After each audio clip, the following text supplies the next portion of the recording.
Hello, everybody. It's Michael Lutzmann. I'm the managing director, one of the managing directors. Myself and Greg Reinhardt are managing the Opimian Wine Club now. So, welcome to the live tasting. Today, we are opening a new cellar that just started. It is our cellar number 276. We've been doing this for over 40 years, and currently we offer 9 cellar offerings a year. And so we have now done 276 of them. One just opened on Tuesday, and it's in fact going to close on June 8th. So it stays open for 5 weeks. So this is the cellar offering that you would receive in the mail if you're a member. I think a lot of people on the Facebook Live are already members, but if you're not, you're missing out on this that comes out every 5 weeks. It includes 50 to 55 wines every 5 weeks. I guess there's a lot of fives, and each time it is specific to a region. This particular one is Italy, Austria, and Germany. It comes also in the mail with the Vino Etc., which is our lifestyle magazine exclusive to Opimian members. And I just love this picture on the front, this cow, and Willkommen. It says that being German, and with a last name like Lutzmann, you can well imagine that I can speak some German. So I can say Willkommen with the right accent. So I am going to just chat a little bit about general things first, so that people have a chance to come on board. Once we go live, it actually goes out to people. Most of you will have gotten that notification that we're live, so I just wanted to make sure that people have time to come on board. But again, this cellar offering is Italy, Austria, and Germany, Deutschland. It's not my homeland, but it was my parents' homeland. I was born here in Canada. I'm actually sitting in the basement of my Kitchener home, and I'm right next to my favorite room in the house, which is my 640 spot wine cellar behind me. So lots of places for my Opimian wines. So I just thought I'd do some general things that I've been asked so many times in the past. So thought I'd cover those at the front end here as people join us. And I'm often asked, if you could only choose one wine from the cellar offering, which one would you choose? So I've had a look at that, and I would say that the Hübler Gruner Veltliner would be my favorite white, and that's lot number 1887, the Hübler Gruner Veltliner. And then there's the 1864 on the red side, which is a Chianti Reserva from Sogatia. And that's only $20 in Ontario, so it's very, very good value, and it's an excellent wine. So I really like that. So again, this closes on June 8th, so there's what, about 4 weeks left to go. We're actually still in the first week. It was quite a scramble at the end of the last offering that closed on Monday. We were very, very busy for the final week, so that was just brilliant. So we really enjoyed that. All right, so I think I will start specifically with the wine that we had in mind tonight, and that is a German dessert wine. And I think both Germany doesn't get enough attention as a wine-growing, wine-making region. Everybody knows it's beers, obviously, but they make superb wines. And you know, most sommeliers will tell you that Riesling is one of their favorite grapes, if not their favorite grape. And a German Riesling is very different than a Canadian Riesling. There's usually a lot more sweetness. My wife Miriam's favorite is a German Mosel Riesling, and that usually has about 30 to 40 grams per liter of residual sugar. You'll start to hear me talk a lot about that. It is important to me because dessert wines are important to me, and that's one of the reasons I chose to do a dessert wine for you tonight, was that I don't think they get enough attention either. And they're not just for dessert, and we'll go through that when I talk about food pairings for it, but they are brilliant for a lot of reasons. And so things like ice wines tend to be very, very sweet. So they've got they've got like up to 300 grams per liter sugar, residual sugar. And the one we're going to try tonight, which is the Stepp Beerenauslese, see how well I do that in German, Beerenauslese. What that means is that these berries are individually picked. So the botrytis affected, so botrytis is a noble rot. It's a fungus that grows on the grapes, on the bunches. And in fact, it pierces the skin of the grape so that the grape loses some of its water content, so all of the flavors get concentrated. And also the botrytis adds this honey flavor. It's just a lovely flavor. If you haven't had it before, you need to try a botrytis wine. They have this distinct flavor that's so lovely. But I'll tell you that the difference is that with ice wine, they actually extract, they wait till the water is frozen and then they throw that away and only use the rest of the grape. And that tends to make it a lot sweeter than this one. Also makes it a lot syrupier. So it doesn't, I find them a little cloying and they're not quite as pleasant on the palate, where these are, they have the same texture as a regular wine, but they give you some sugar content. So what did I want to tell you about this wine first? It is from Stepp. They're one of our partners, one of our producers that's been with us. It's made from Weißburgunder, which you would know as Pinot Blanc, and there's a bit of Ortega in there as well. Those are the grape varieties for this particular one. I mentioned the Beerenauslese. It's from the Pfalz region, which is in Germany, and it is very, very close to the borders of Austria and France. Really worth a trip, I can tell you. It's absolutely gorgeous there, and they make fabulous wines. So I'm going to take a second here to say hello to people. I see that Joy and Gary are on the call, so it's nice to see you guys. Well, I don't get to see you. I hope you are glad to see me. It's been a while, hasn't it? This COVID-19 has made us all so isolated, and you've been to so many of our events, and I've always really enjoyed your company. So thanks for joining us. Hey, and Boyard Champagne is here. Bonjour, ça va bien? It's been an awfully long time since I've seen Carole. Merci beaucoup for coming. I really appreciate it.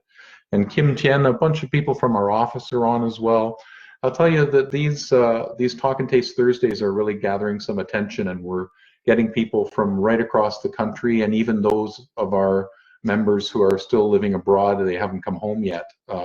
As you know, Opimian is an exclusively Canadian club, but there are people all over the world with that. So living all over the world, but they are Canadian, and they can only get their Opimian wines here at their Canadian homes. So I think without further ado, no, I got more to tell you. So I probably won't take too long. I'm already 8 minutes, and I know somebody's watching the clock for me. I always talk about glassware a bit. This, well, I see it's backward. So this is an ISO glass. So that is the standard tasting glass that when masters of wine like Jane Masters do 300 wines in a day, they get it in this glass, and it's specifically designed to concentrate the essences at the top, and then it's consistent for all wines. And you know, a lot of people say, what a great job trying 300 wines a day. You should try it sometime, because I'm telling you, I've done 30 in a day, and it is grueling. All you want at the end of that is a glass of beer, I can tell you. So this is one of my favorite dessert glasses, which I'm going to use today. I absolutely love this one. I found it at Bowring. They're gone, I know, but I just love the shape of this glass. It's also, it's important to know that with dessert wines, you don't have to do a full 5-ounce pour. A 1 or 2 ounce pour is tons. And even when you're serving it with a savory at the front end, which again, I'll talk about in a moment, then you certainly wouldn't want to give people 5 ounces of this. It just is, it's too much. So this is, again, is the Stepp Beerenauslese. It's the S. And this one is 2015, and it is, I believe, the 2018 that's in this catalog. So this has been around for a bit. It's a screw cap, so it's not my favorite because I do love the pop of a real cork, but this does make some sound, as you can see. And the difference with screw caps and corks, screw caps do not let in as much oxygen as a cork does. So there's less chance of a wine to spoil. So it's actually a better way of sealing a wine for its quality, but it doesn't let a wine age in the same way because oxygen actually does age a wine. So if you wanted a wine to age 20 or 30 years, it's much better under cork so that it has a chance to quote unquote breathe. Whereas this one, you get very little oxygen in it. There's a very small amount. It depends on the quality of the screw cap. So let us see. Did not try this one in advance deliberately, so this would be as much a surprise for me as it is for you. But it is absolutely gorgeous, and it is a beautiful golden color. It's well beyond straw. Part of that will be the age of it, that it's been, what did I tell you? It's 2015. So it's a 5-year-old wine now. So it'll continue to get a darker and darker hue of yellow. So, it's lovely. So in fact, some of the notes that I found online talked about it being to have some exotic fruits and peaches. I'm getting that. But then also in Jane's tasting notes on here, she talked about marzipan and almond, and I'm getting that as well. So if you can only imagine, I wish you had one of these in your hand, and maybe some of you do. But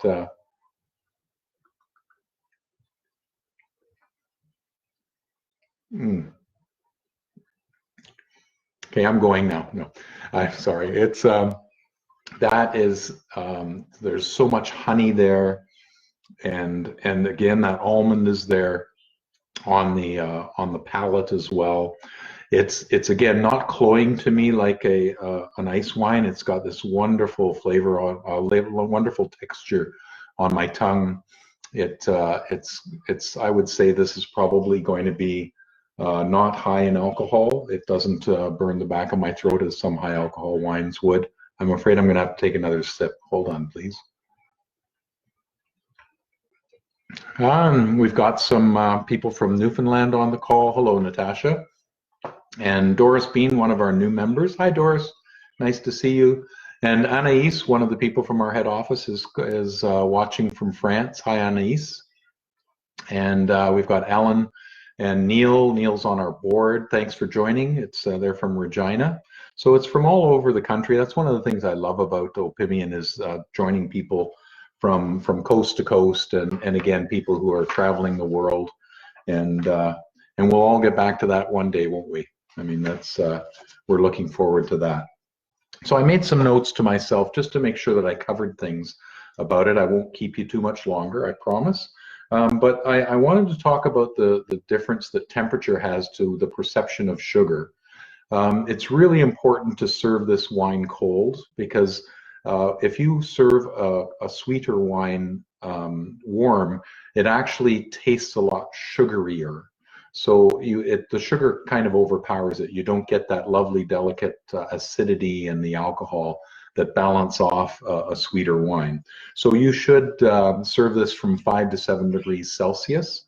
And in fact, usually when I taste a wine online like this or in person, I'll let it warm a little bit so that there are more essences and I can get more of that out of it. I don't do that with dessert wines or sparkling wines because it's just better to taste them when they're at their peak temperature. I talked about the screw top and how it compares to what a cork does for you. Botrytis versus ice wine, I covered that as well, that this one, it's not as syrupy, it doesn't have the same amount of sugar. So that's, you know what, I think that a lot of people don't talk about dessert wines as often, and so may not know that they think that they're all in the same class.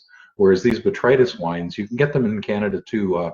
Ravine in Niagara does a wonderful botrytis affected Riesling, and so you should, if you haven't tried one and you're one of those people that don't particularly like or haven't tried dessert wines, please give this one a try. Place an order and you won't be disappointed. I'll tell you, at my events that I do, I always start with a sparkling, and if we have one in the offering and in the cellar, I'll end with a dessert wine. And I started over the last 3 or 4 years, it would be only 10 to 15 people, or 10 to 15% of the people would actually want the dessert wine, and I've got that up to about 75%. 3 out of 4 people are tasting it and enjoying it. So it is it's one of those things that you should give a try if you haven't done. Pairings. So ice wine and botrytis wine and dessert wines are not just for dessert. I really enjoy them at the front end of a meal with some foie gras. It's actually very, very good. And with really, really strong cheeses like blue cheeses, this is a wonderful pairing. And I'll often serve this at a party with the appetizer if I've got an appetizer that's nice and strong like that. For dessert though, custards are excellent, and I enjoy cooking custards. So I do a mean creme brulee. Those who know me and have tried my creme brulee, this is a perfect pairing for creme brulee. And panna cotta, which isn't quite as sweet as creme brulee, it's like an eggless custard, so it's got a different texture as well. So I think that is it for this evening. If you have any questions, you can always, shall I check to see?